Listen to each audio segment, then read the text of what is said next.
We're here with Jamie Pasquin, the man, the myth, the legend, strength coach at Monmouth University.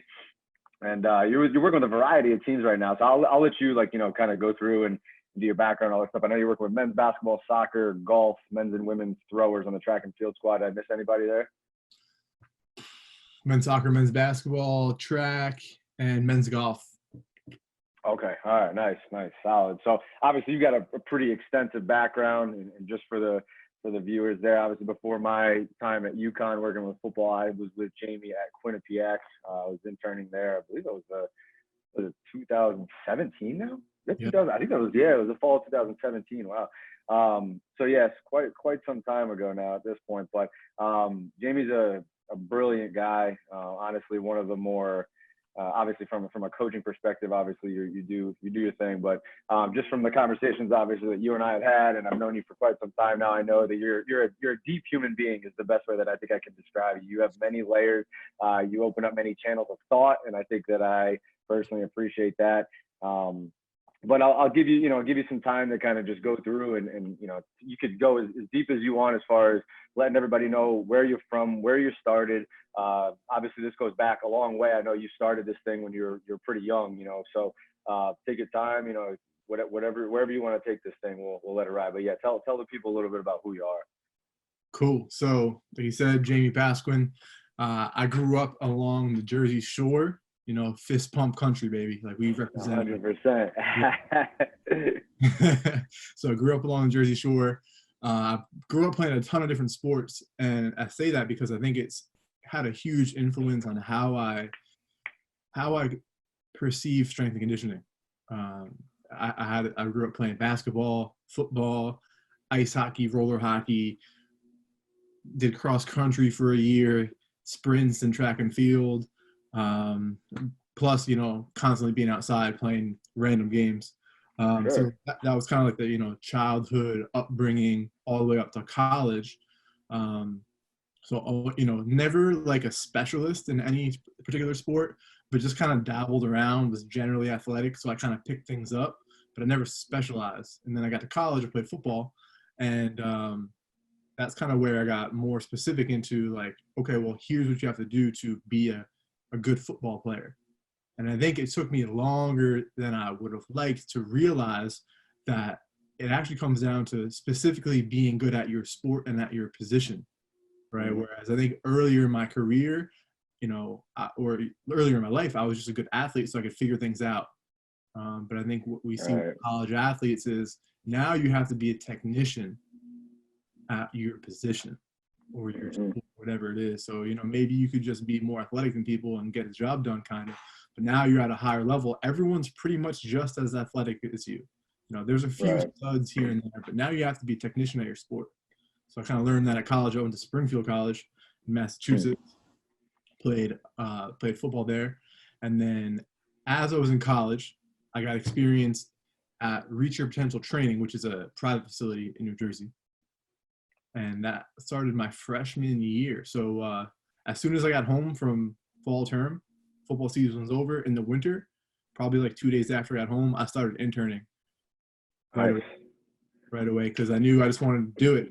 I wanted to be a strength coach, and I just got lucky that this facility by my house ripped Reach Your Potential Training, had some awesome coaches, Adam Fight, Mary Kate Fight, and Bobby Smith. So literally just a little bit of luck right there.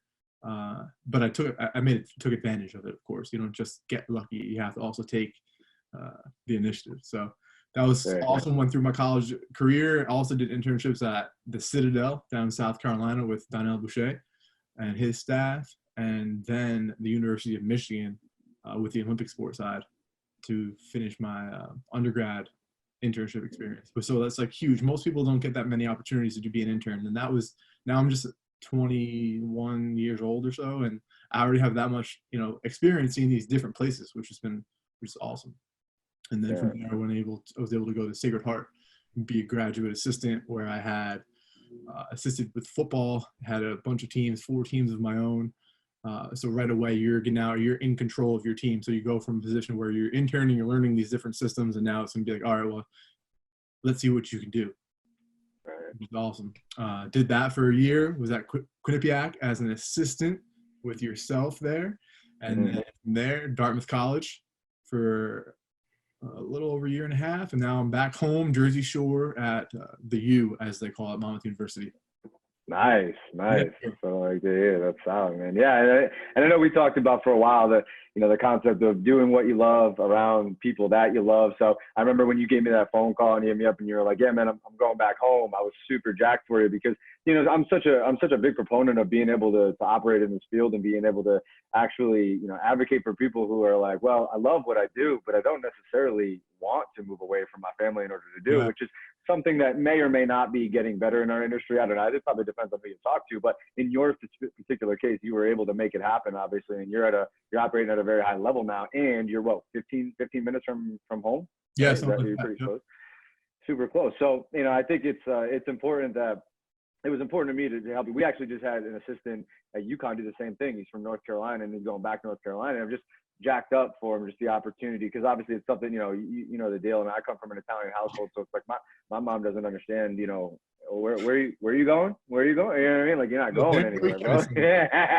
You know what I mean? So it's like it means a lot to be able to do this. And obviously I think, you know, both of our families understand the drivers and the passion there to be able to do something like this. And I could see it, bro. Like, I knew, like, first time I met you, I could see it, like, you know, you have a very calm demeanor. You're very I wouldn't say you're reserved, but you're very composed. But at the same time, I can see in your eyes, I'm like, this dude's he's very driven about something. You know what I mean? And it's obviously, yes, on the exterior, on the surface, it's strength and conditioning, because when you and I met, we were in that setting. Right. But I obviously know that it goes far beyond that, right? So, kind of building off that, what are some of the things that, you know, I talked to you know Greg Pidio, right? The dude from he's at Maryland now. I actually interviewed him this morning, and I asked him the same question, kind of, and you know, I was thinking to myself, I'm like, well, you have these things, right? I mean, you categorize these people as like type A personalities, right? And I think to myself, well, typically type A personalities are kind of like tormented by some problem. They want to solve some problem, and it's kind of what gets them out of bed in the morning, right? And I always use the term, you know, keeps them up at night, because at least that's how it operates for me sometimes, right? So if you can kind of describe what those particular drivers are for you, and I know, you know, a lot of people are going to say, well, I like to make impact on other people's lives and all that kind of stuff. It's like, of course, no doubt, right? Like, we wouldn't be doing this if it wasn't. But if you could go a little bit deeper, and I know it's there, obviously, but what are some of the things for you that just kind of like what's this problem that you're trying to solve? What are you using the field of physical preparation to try and accomplish from like a internal, external perspective? Yeah, awesome question, because it does go deeper than just getting people better at their sport or more physically prepared. Ultimately, and this might go kind of deep, but if you're ready to go there, I'm ready to go.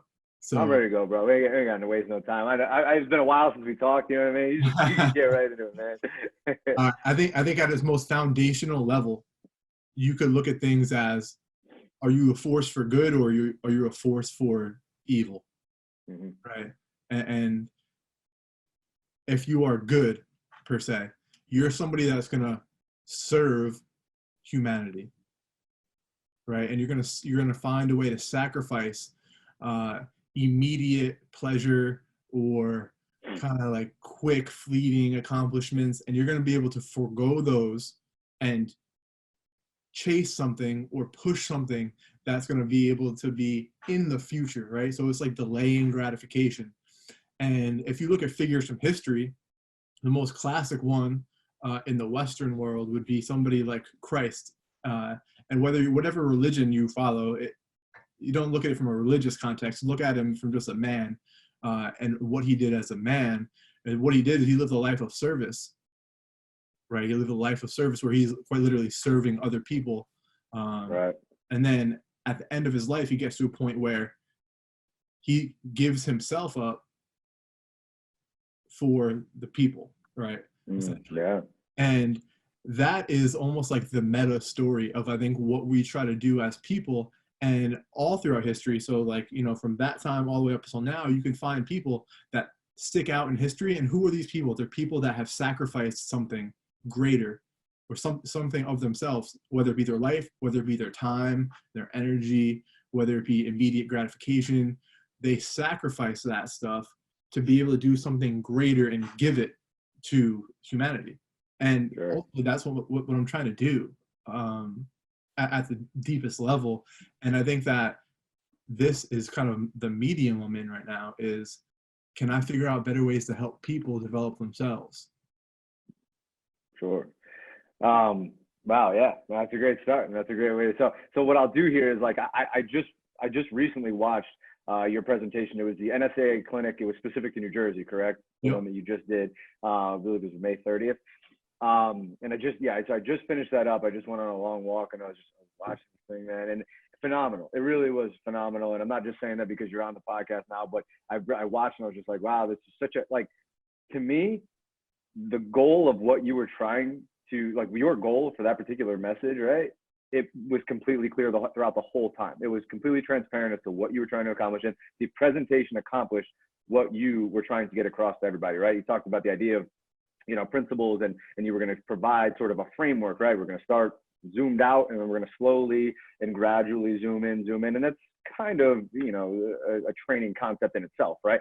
So I really did enjoy that, and I enjoyed your ability to kind of move in and out and provide some of the more like abstract concepts and some examples, right, and then bring it and tie it back in. So if you could give an example, right, of the opposite, because you said if you're good and then you're for evil or bad, right? So you would categorize yourself as someone, and I would hope that we could all fall under that category, right, of good, right, of serving, of projecting outward and being able to kind of work on ourselves internally and then, build out from there, right? So what are some of the examples of some of the opposite of that you've seen and maybe you see on a daily basis on a small or large scale? Yeah, how you treat people. Simply how you treat people. So are you giving the same amount of respect to the doorman that you give to the CEO? Mm-hmm. Right? Just stop talking to people, knowing their names, and just treating them well. And I think, right now is a great time to kind of reflect on that and how we treat people with what's going on in the world. And I think at its root, we as individuals, we can't change the whole society just as one person. But what we can do is maybe make a dent in things. And how do you do that? It's how you treat people. How you treat people, how you care for them, and how you, give them the respect they deserve. So I think that's kind of at its micro level. That's how you could start. Anyone could start is just treat people well. No doubt. I appreciate that. And so obviously when we talk about how you treat people, right, that's its own kind of like psychological behavioral analysis. And I know you do the homework in terms of trying to understand every single person on staff, every single athlete that you work with, every single person in the building, right? To try to better understand how you might be able to reach them and create that connectivity, right? So what are some of the ways that you go about creating the so-called buy-in, right? Like everyone talks buy-in culture and all that kind of stuff. What are some of the things that you feel you do, and maybe some of the things that you have done in the past that didn't work out so well, but what are some of the things that you do well in terms of creating that buy-in and that connectivity, and to try to get others to feel that projection that you're trying to give them, that you're trying to add to their life? Yeah, ironically, I think it starts outside of the weight room. I think the easiest way to do it is when you're not in the weight room, because when you're in the weight room and we have a fixed timeline, we have work to get done. It's kind of rapid, right? We're fast, we're moving, we're going place to place. You don't have much time to get to know each other. Right. I get to know about you based off how you act in the weight room and how you go about your business. Like, are you somebody that's conscientious and hardworking, or are you somebody that's kind of going through the motions and doesn't want to be here? Right. So that tells me things. And then obviously how I act as a coach tells them things about me, but it's very surface level. And then if you really want to create that buy-in, you say, it really comes down to trust. And I think the best way to do that is outside the weight room, whether it be before practice and you're on the court with the guys just putting up shots or messing around playing defense with them, or maybe if it's on the bus. So I had some of the best conversations I've had with players has been like on planes to road trips or on buses home, a 6-hour bus ride home, and dudes just want to talk, and that's where you get to know them. That's the best I've been able to do. In the weight room, it's such a short period of time of the whole day.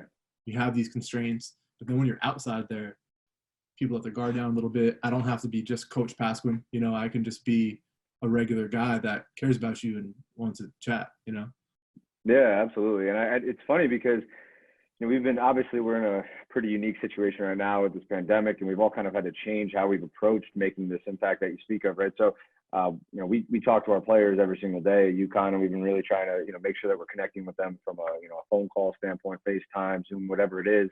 Yeah. And and honestly, obviously, most of the time we're talking, it's like we'll check in from like a training standpoint, just like, hey, like, any questions on anything, let me know. But most of the time, the conversations are about anything other than training and anything other than football, right? And especially at a time like right now, there's a lot more going on that really takes your mind away from the typical day-to-day operations. And it's sad to say in some ways, but I do feel like this pandemic has brought our team closer, and it's probably brought a lot of people closer in some ways, because you're forced to really try to communicate and continue to maintain and contact with each other.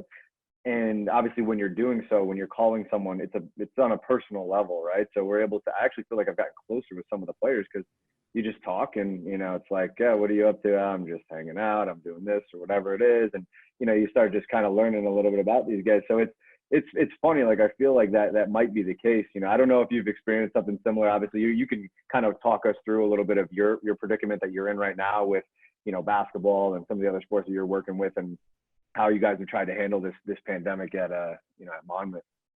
Yeah. So really, people reach out to me for like extra stuff, because we use Train Heroic right now, which is like a training app where they have access to the plan. And but a lot of times guys will have like questions, like your go-getters will be like, hey coach, I'm trying to do something different, or what do you think about this? And they'll give me a call or FaceTime, and I'm always there. Like I'm available, Right. Yeah.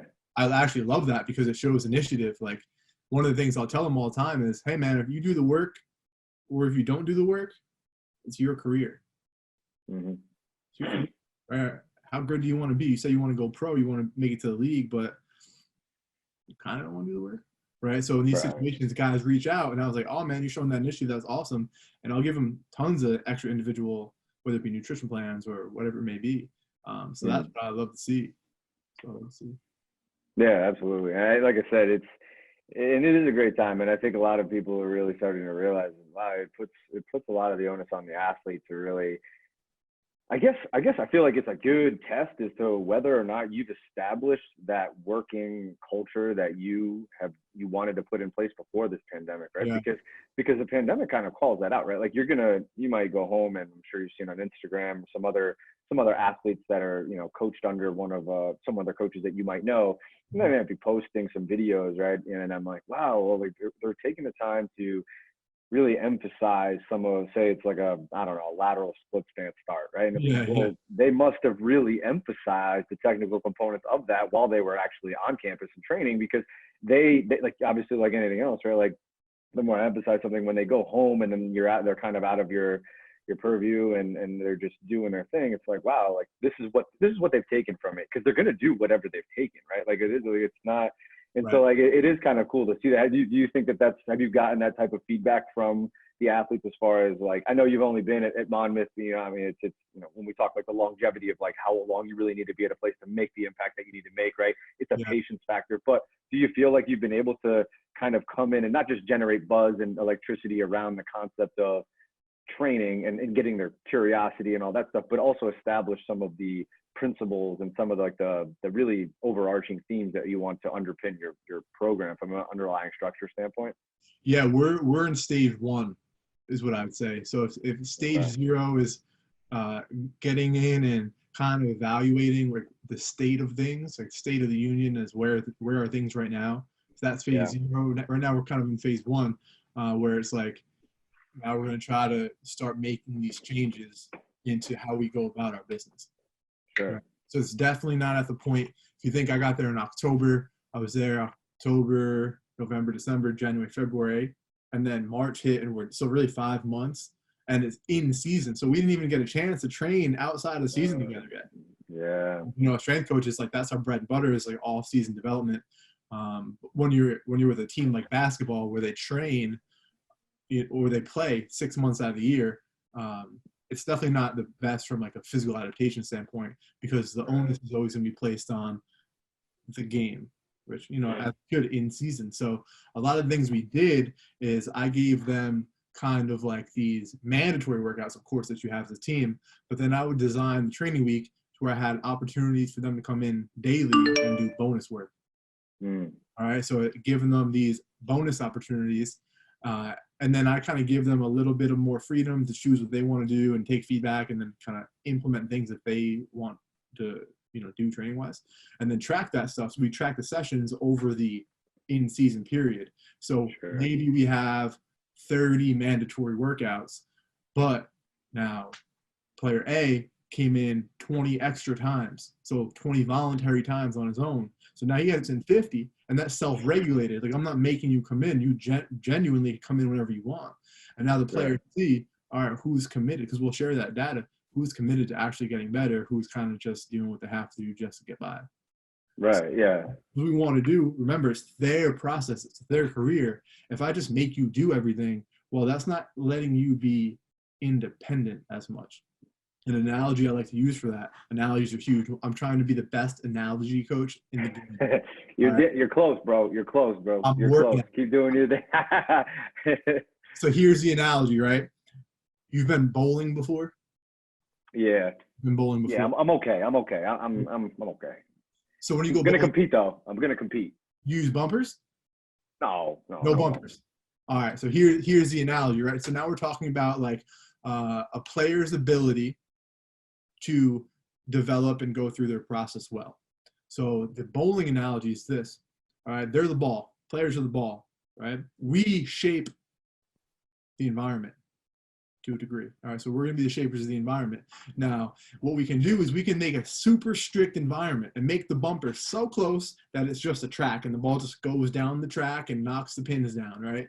That would be an example of like everything that you have to do is strict and guided by somebody else, and you have no independence, right? And the other end of that, or as we go further towards the other end of that spectrum, now the bumpers get taken away more and more and more. Like, so now maybe the bumpers are where a normal bowling alley would be, right? And now you have more space to navigate. Now, hard to get at a gutter ball, hard to fail or make a huge mistake, but you still have that possibility. So what we're trying to do is over time, and I'm not there yet, but over time, create a culture where we don't need any bumpers, right? The dudes could just bowl, right? And that's kind of the metaphor where you go from like total dependence to independence in the process, and you're just handling your business because it's just what you do, and you have the skill to do that. And that takes time. Yeah, a lot of time, right? Like that's something that you really got to be patient with, at least in my eyes. I don't know if you want to, if you can, like, what kind of number would you attach to that from a year standpoint? It's almost like if you're in like stage 1 now, right? Do you expect maybe year 2, maybe year 3, maybe year 4? I mean, how long, you know what I mean? Like if you're being patient with this thing and really trying to establish it in the way that you want, especially if you're going about it in the way, in the example you just gave, where you don't want it to be forced. You're not trying to just force them into who you need them to be. You're kind of figure out a way to get each one of those individual players in the direction that you want to get them into, but more so do it along the process of devising a decision-making process for them, right? So as far as your timeline goes, like how do you feel about as far as how long is that going to take for you to get them there? To where the end goal would be a few years, probably like 2-3 years, realistically. Yeah. What you have is a few iterations. So a few iterations of an in-season, a few iterations of an off-season. And then because right now, say we have 4 years of people that I am new, my expectations are new to. But over the few years, now the freshmen become sophomores become juniors, all right, and they understand how things could be. And now when the new freshmen come in, they can watch the behavior of the upperclassmen and kind of pick up on things, right? Sure, yeah. And now what also largely depends on who are we recruiting and who are we bringing in. Yeah. Right, kind of the elephant in the room, right? So you have to make sure you're recruiting high quality behavior, people that have high quality behavior, because at the end of the day, like I'm not going to change 18 to 20 years of programming just in a few strength training sessions a week. Like, let's be realistic. I can make an impact, and that's what we strive to do. But at the end of the day, like you're going to be who you're going to be. But hopefully, you can help push you into growing into who you can be. Right.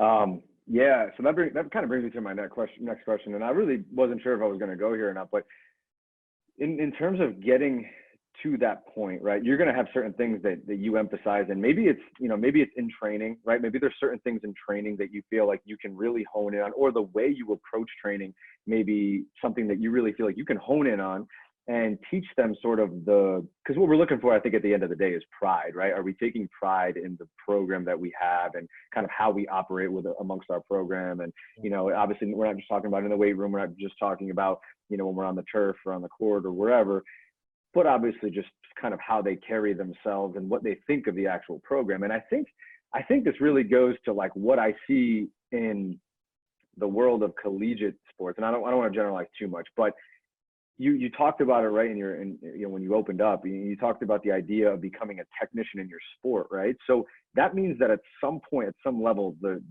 biomotor outputs, or like our outputs and our physical outputs, can no longer overcome some of those technical misperceptions that we have, or technical incompetencies, right? So taking that concept, right, like I think we need to do a better job of stop to really pay attention to whether we're compromising technique for output. And I think you see it a lot. I think, and I might just be as guilty as anybody else, or like I think we do that sometimes, right? Compromise the technique for the output. It may have happened along the lines, but it's something that I really try to be conscious of. And I take a look at it like I love the idea of the technical components of the training piece, right? And you outlined them in your presentation, right? And all of the details that go into them, and I love it. And I understand it's not always perfect and all that kind of stuff, but I really like it because what I think it does, even just from like a sport, adaptation, stimuli, all that stuff aside, it teaches them that, well, Coach Grasso thinks that this is super important, and he really wants me to focus on what this, requires of me, and have the discipline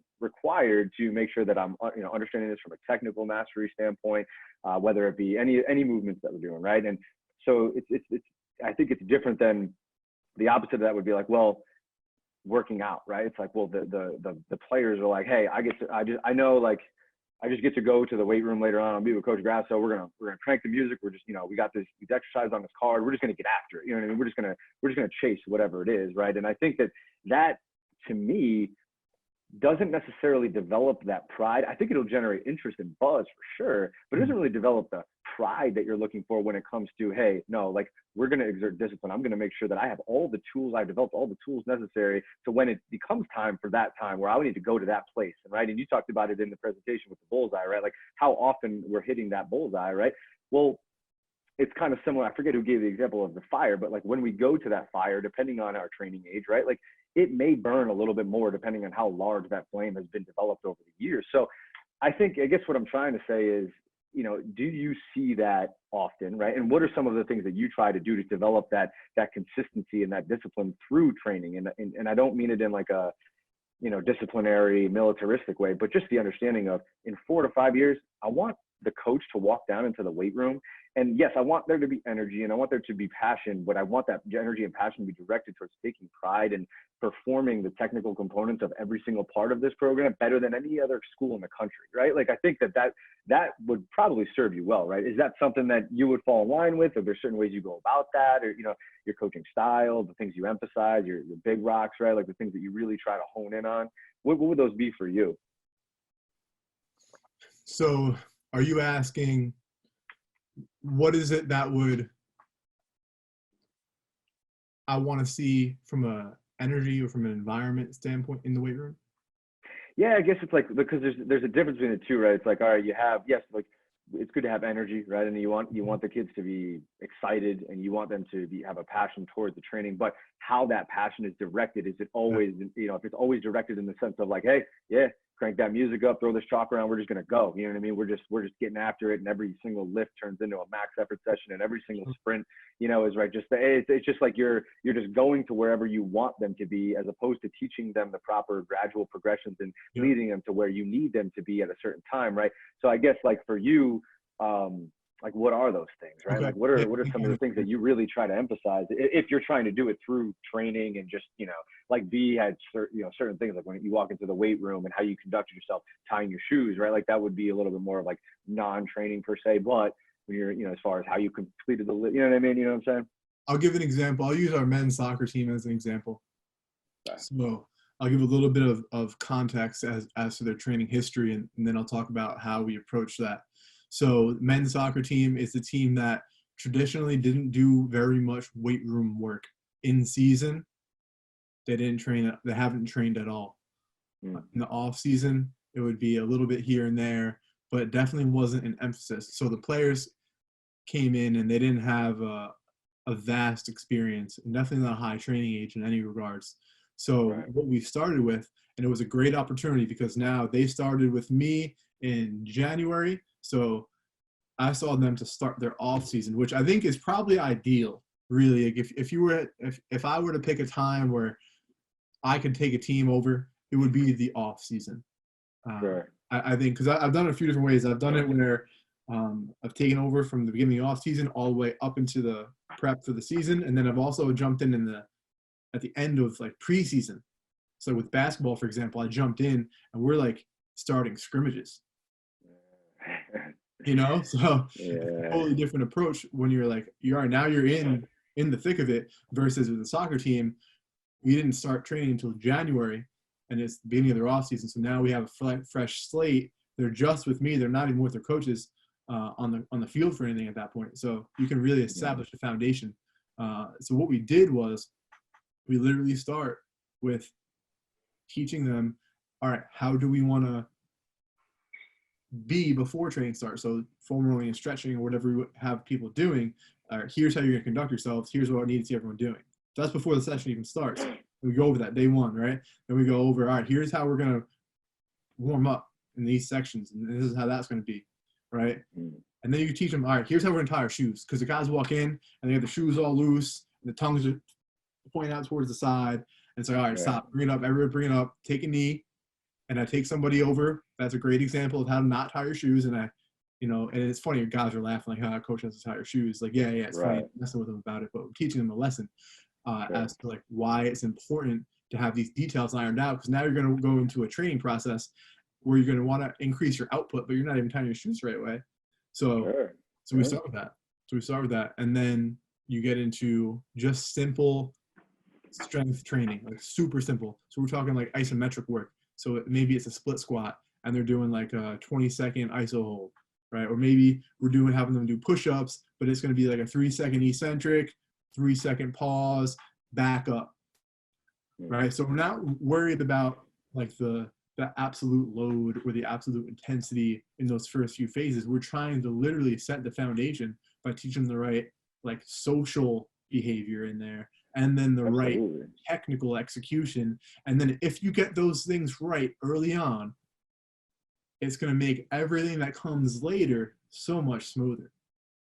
Summarize in a phrase that would be: slow is smooth, smooth is fast. Right. Yeah, absolutely. Smooth is fast. You could jump right into trying to do things fast, but you're going to have to take all these stops and reroutes. Things aren't going to go well. But if you start slow, it'll be smooth. And once it's smooth, then you can ramp up the intensity and make it fast. Absolutely.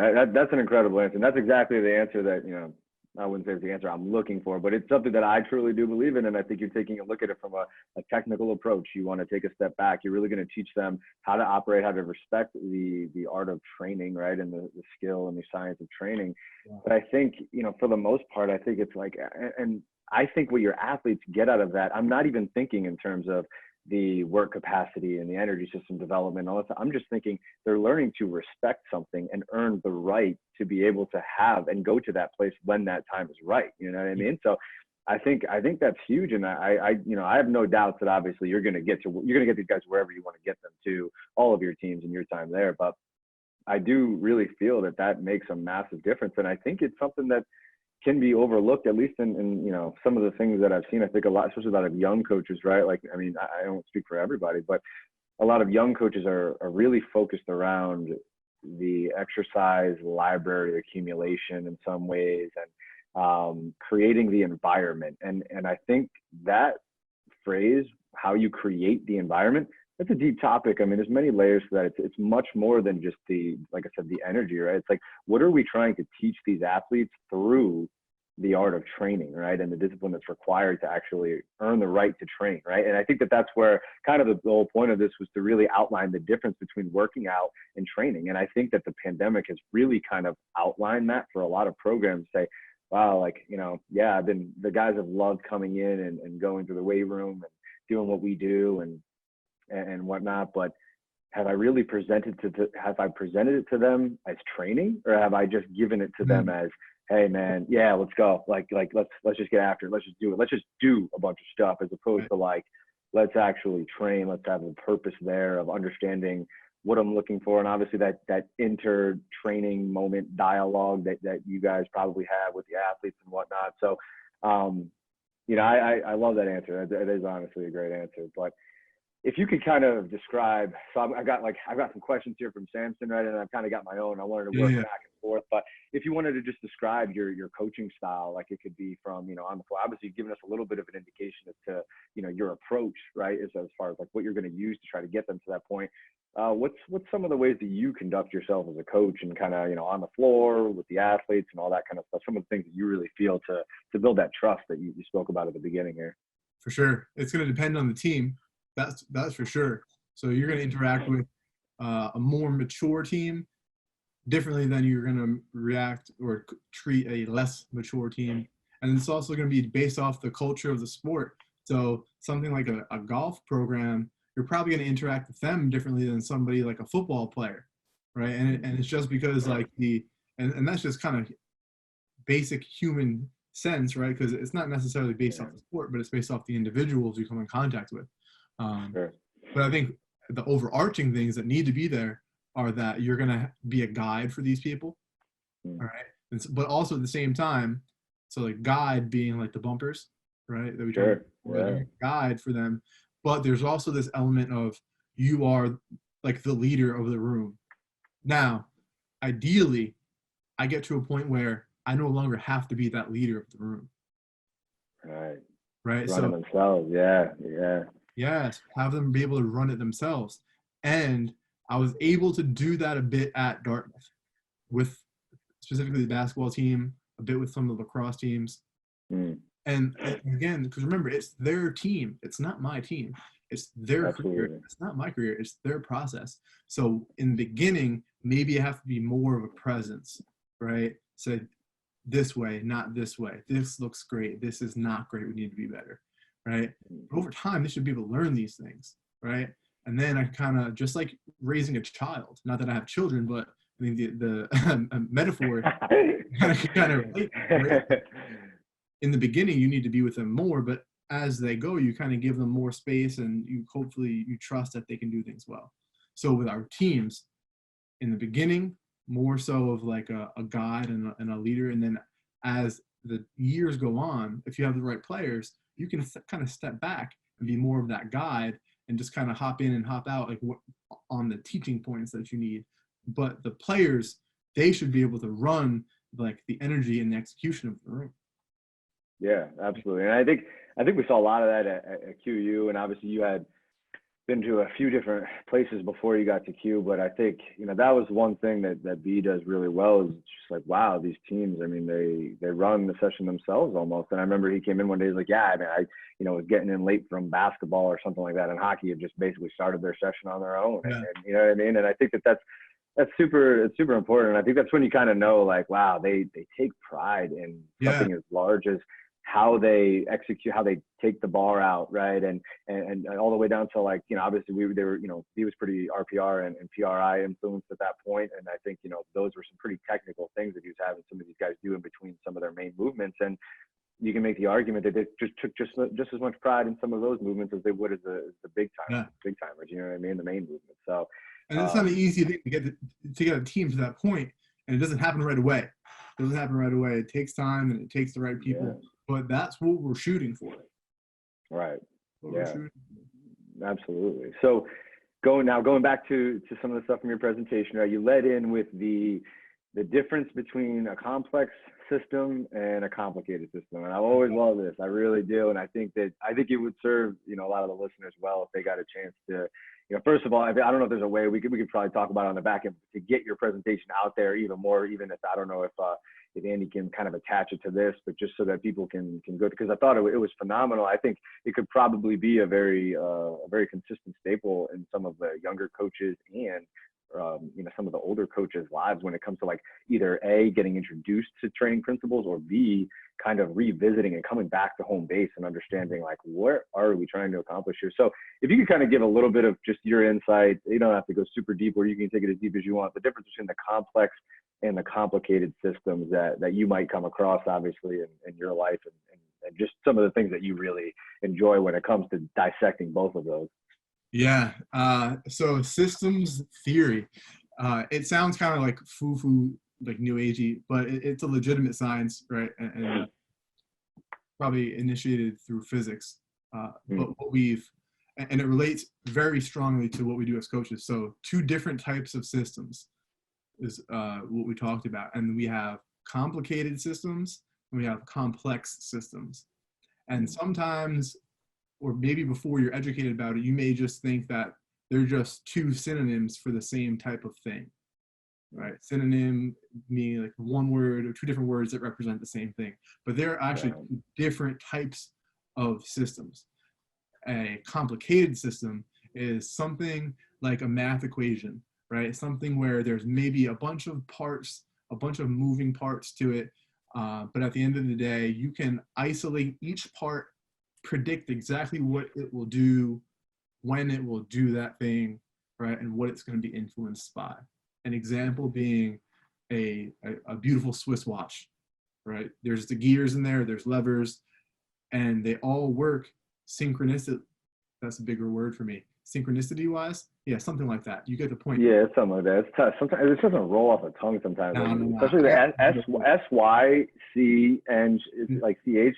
That's not like very fluid. It's tough. It's not a good combo of letters. Yeah. Right. So that's complicated. All right. A lot of moving parts, but we're able to predict exactly what's going to happen with it. Right. Complex is a different set of system or a different set of problems that it presents. So with complex systems, our bodies are complex systems.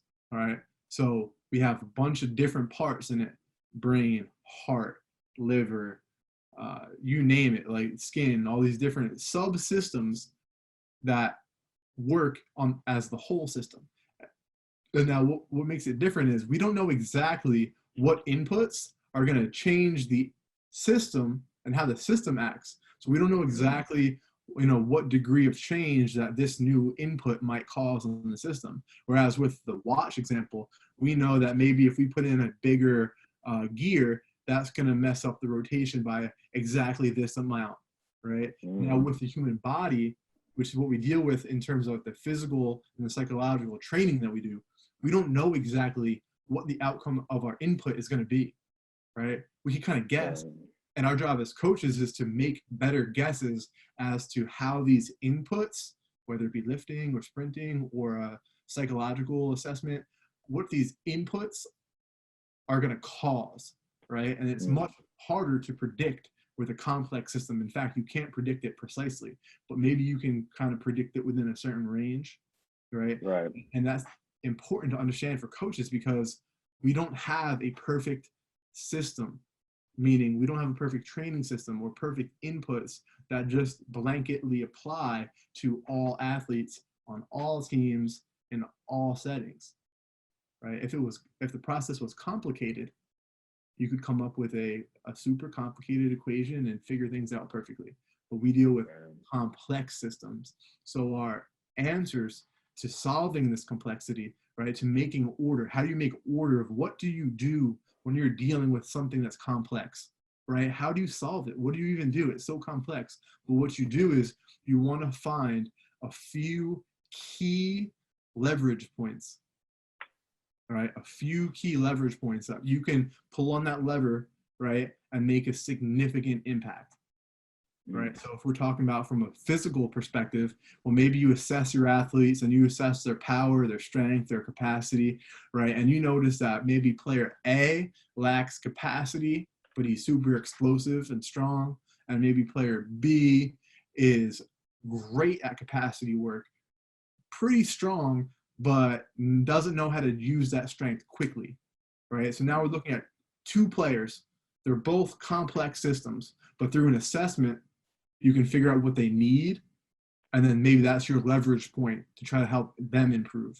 So different between complex and complicated. But when you want to solve complex problems, you want to come up with a simple framework and put that into action and adjust and assess it as you go. Yeah, that's phenomenal. I love that. And it's funny because I remember back in 2017, I remember I walked into the weight room one day at Quinnipiac, and you had, you were really, I think, I don't know if it was prior to that, but at that time, you really started to dive into chaos theory and chaos and order and the difference between the two and how to make sense of things. And I remember the example you gave was an example that I still use today, right? Like if I walk into my kitchen every single morning and, everything is always in the same spot, like there's no chaos that's going to be going off, right? I'm just going to be like, oh, yeah, it's another day. The toaster's there, the fridge is there, and everything's where it needs to be, right? But then the one day I walk into my kitchen and my toaster's just up in flames, right? That's probably going to create some chaos for me, right? There's not a lot of order there, and I'm going to do what I need to do to try to make order of that chaos so I can kind of get back, right? And I think at that time we had settled on the idea that, well, every single time I create order of that chaos, right? Maybe was it leveled up? Like I have kind of leveled up in some ways or gotten a little bit closer to like the order that I've created has a little bit more efficiency to it, right? So then from there, I create order of that, but then there's going to be something else that comes along the way that's going to create a little bit more chaos, right? And we try to really tie that into the training process. And I thought that was a really good way to go about it because I remember, I really started to understand the idea of chaos and order and the concept itself.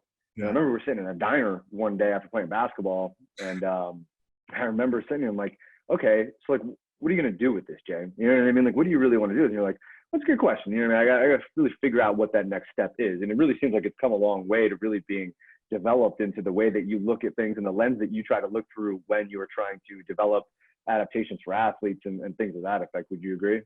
Yeah. And it's been a fun process, figuring out better models to understand the world through.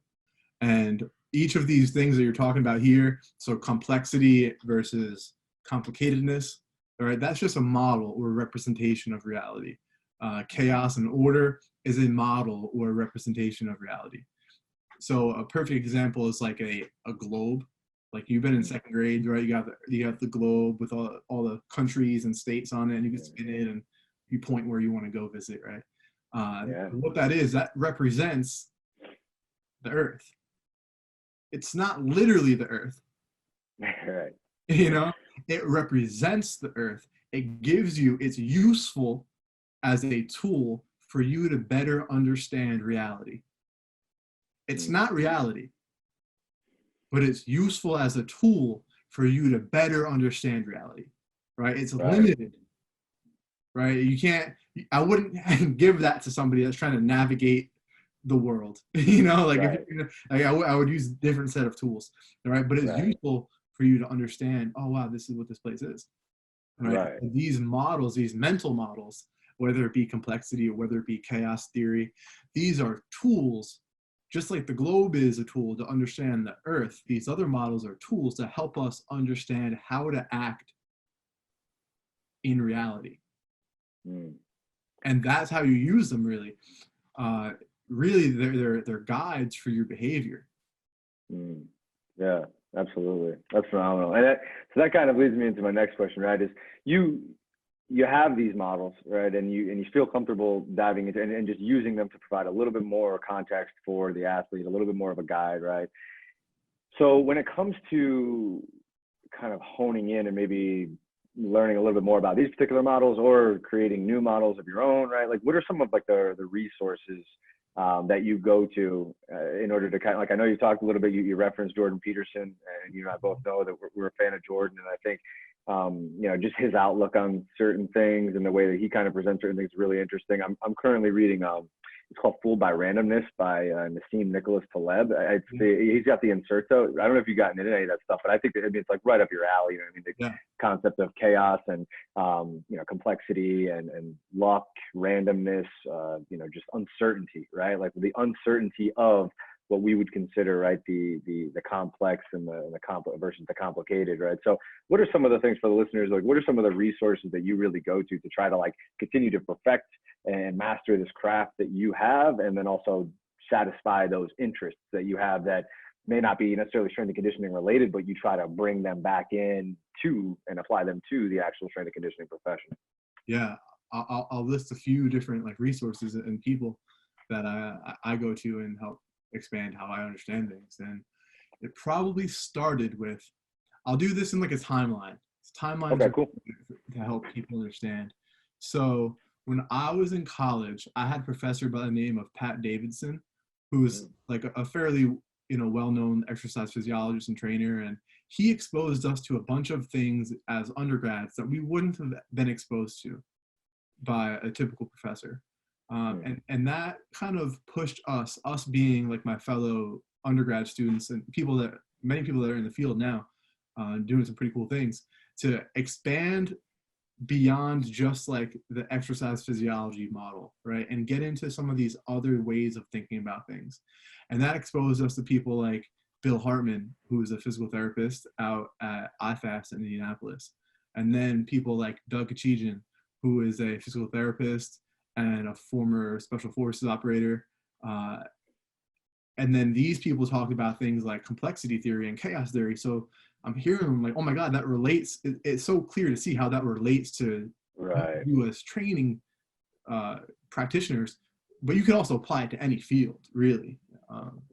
So that, pushes you into new things. And now you get into Jordan Peterson, where he's explaining these things and in a way that you can, again, influence your own behavior. Because that's the whole point at the end of the day, is it's not just to have theory, just to have them swirling around in your brain. It's to influence how you act in the world, right? And then I got into people like Mladen Jovanovic.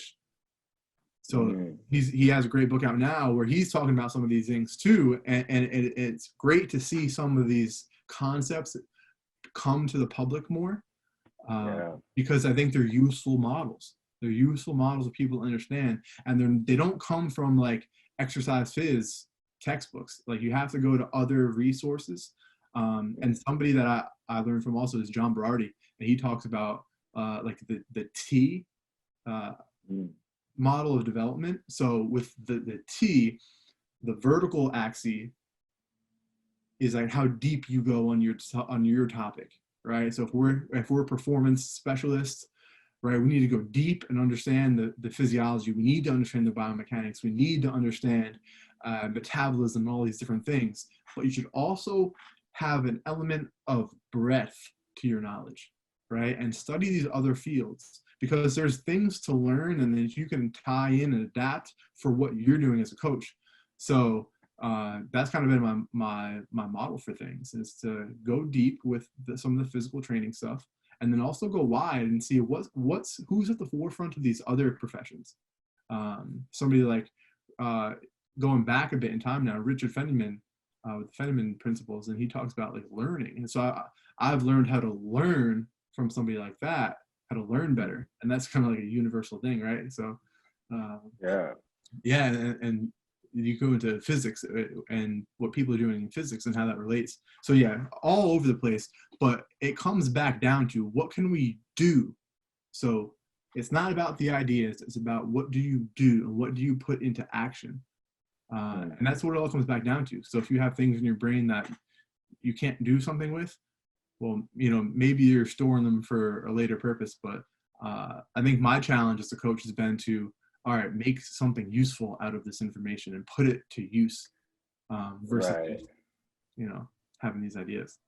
And that's probably something that's like always running like in your mind as you're taking note of the things that you're coming across, whether it be reading or watching or whatever, right? You're always, I feel like there's this, like, as coaches, there's always this kind of like this running, clock in our head of like, okay, check. Yes, I can see how this presents itself in my particular profession. I can see where this issue typically presents. You kind of create those parallels. Is that right? There's also a compounding effect. So pull out the whiteboard real quick. You didn't know. That whiteboard is there, ready to go. Man. Always ready. So here we have a map here, but we're going to disregard the map. And we're going to point, each dot here is going to represent just like one bit of knowledge, right? So you start with a few different dots, right? And you can kind of connect them a little bit, right? And you connect these dots, right? And that kind of is like, oh, wow, you can connect these dots and you get new knowledge, right? Now, as we grow as people and as coaches, we get many more bits, and that's going to be influenced by how aggressive you're trying to learn, right? But Mm-hmm. these more bits that you get, when you start with a 10, well, there's just a few things you can connect. But if you go to 20 bits, 30 bits, 40 bits of knowledge, there are these things you're learning, they accumulate over a lifetime, and you could connect them in these vast ways. So it's literally a compounding, just like a financial compounding. It's knowledge compounding. And when you try to put these pieces of knowledge into action, that's when you really start to learn. And I think we as coaches, if we think of things from a depth and from a breadth standpoint, it could help us compound our impact that we have on people to a much higher degree. Yeah, absolutely. That's phenomenal stuff, Jamie. And I think it's funny going back to what you just talked about when you talked about kind of referred to Milad and Jovanovic. And it's funny, I forget if I mentioned this to you last time we spoke on the phone, but the book that he recommends, I just talked to Greg about it this morning, but Zen and the Art of Motorcycle Maintenance. Have you read that yet? Have you checked that out? You know what? I haven't, but that's actually in my cart on Amazon. Like I'm ready to pull the trigger on it.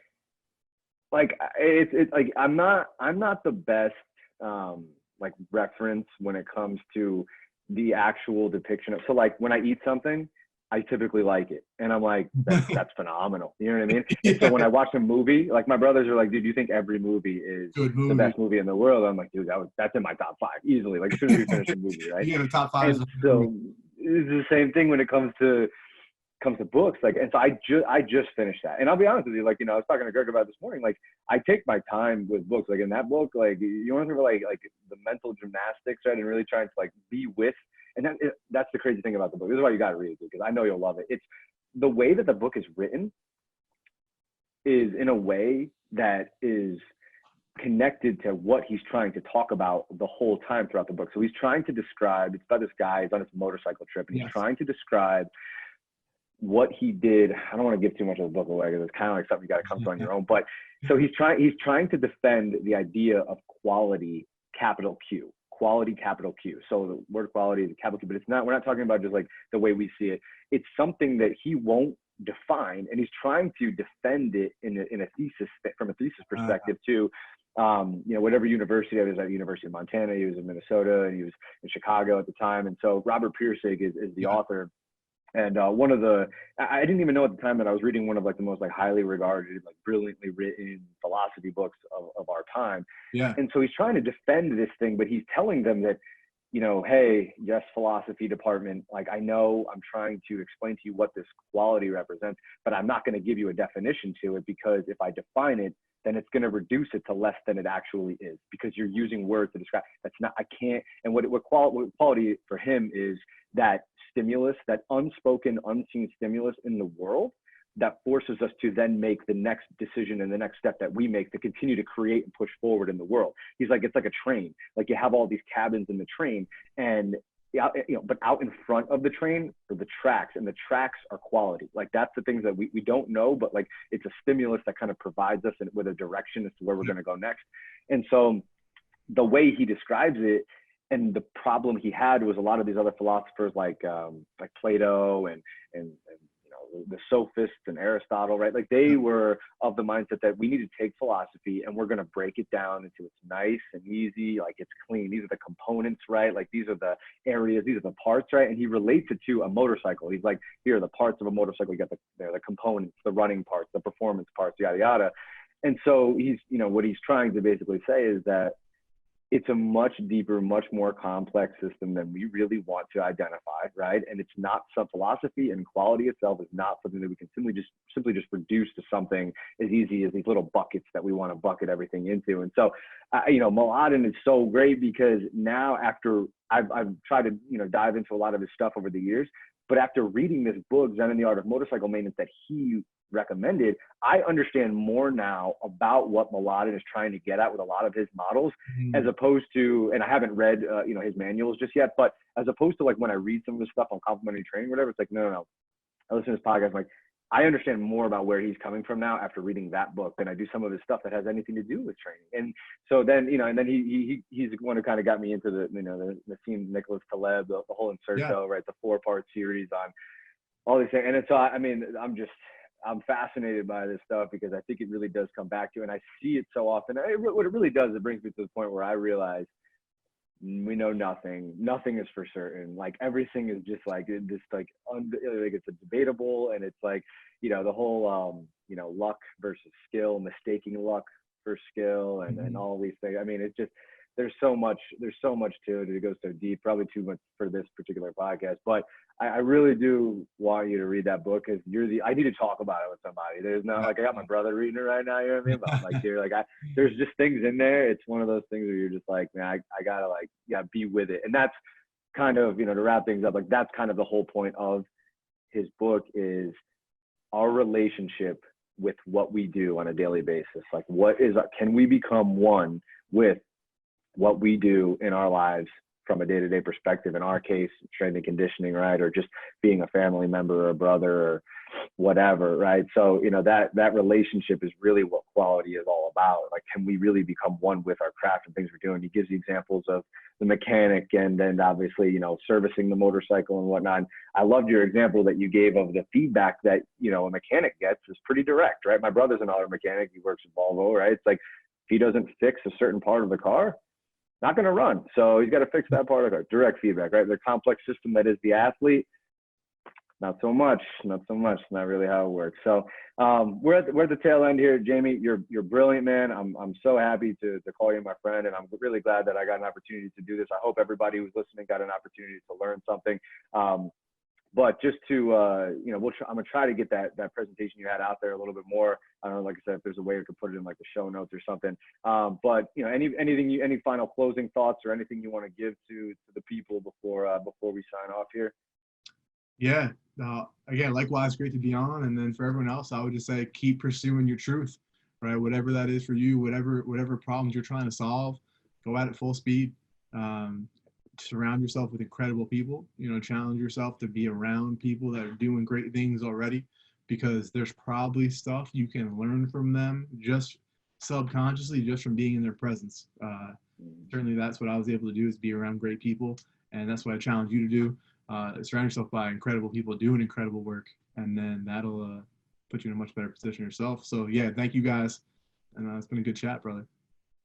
No doubt, man. You stay safe. All right, we'll talk soon. I'll probably text you as soon as we get off this thing. But yeah, no doubt. It was good talking to you, man. Have a good one. See you, brother.